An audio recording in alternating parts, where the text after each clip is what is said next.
30 days with గాడ్లో 21వ రోజుగా ఈరోజు దేవుడు మనకిచ్చిన వాగ్దానము ధైర్యము. మూలవాక్యముగా యెహోషువ 1:9. నిబ్బరము కలిగి ధైర్యముగా ఉండుము, దిగులు పడకుము, జడియకుము, నీవు నడుచు మార్గమంతటిలో నీ దేవుడైన యెహోవా నీకు తోడై ఉండును. ప్రియ దైవ జనాంగమా, ఈ వాగ్దానాన్ని దేవుడు యెహోషువకు ఎలాంటి పరిస్థితిలో ఇచ్చాడంటే, దేవుని సేవకుడైన మోషే మరణించిన తరువాత ఇశ్రాయేలీయులను నడిపించే గొప్ప బాధ్యత యెహోషువపై పడింది. ప్రజల భవిష్యత్తు, నాయకత్వం అన్నీ అతని భుజాలపై ఉన్నాయి. అలాంటి సమయంలో దేవుడు యెహోషువతో మాట్లాడుతూ, నిబ్బరము కలిగి ధైర్యముగా ఉండుము, జడియకుము, దిగులు పడకుము, నేను మోషేతో ఉన్నట్లు నీతో కూడా ఉన్నాను. నీవు ఎక్కడికి వెళ్ళినా నేను నీతో ఉన్నాను అని అంటున్నాడు.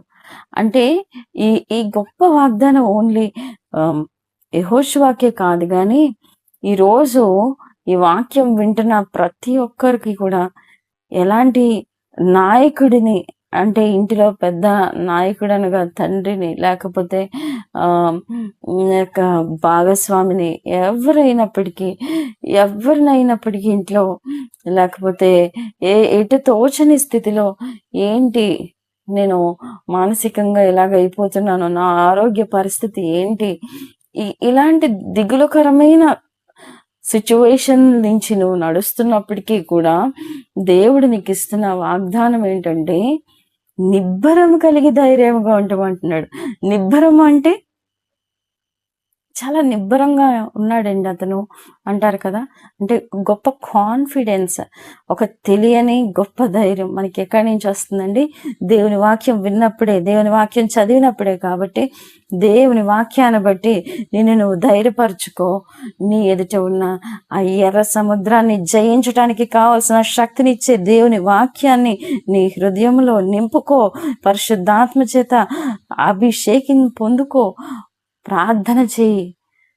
దేవుని వాక్యం చెప్పినట్లుగా నువ్వు నిబ్బరం కలిగి ధైర్యముగా ఉండము, భయపడకము, నేను మోషేకు తోడై ఉన్నట్లు నీతో కూడా ఉన్నానని చెప్పిన దేవుడు మనతో కూడా ఉండి మన పరిస్థితులన్నిటిపై మనకి జయమిచ్చునుగాక.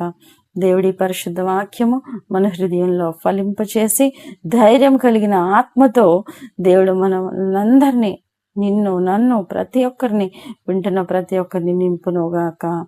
ఆమేన్.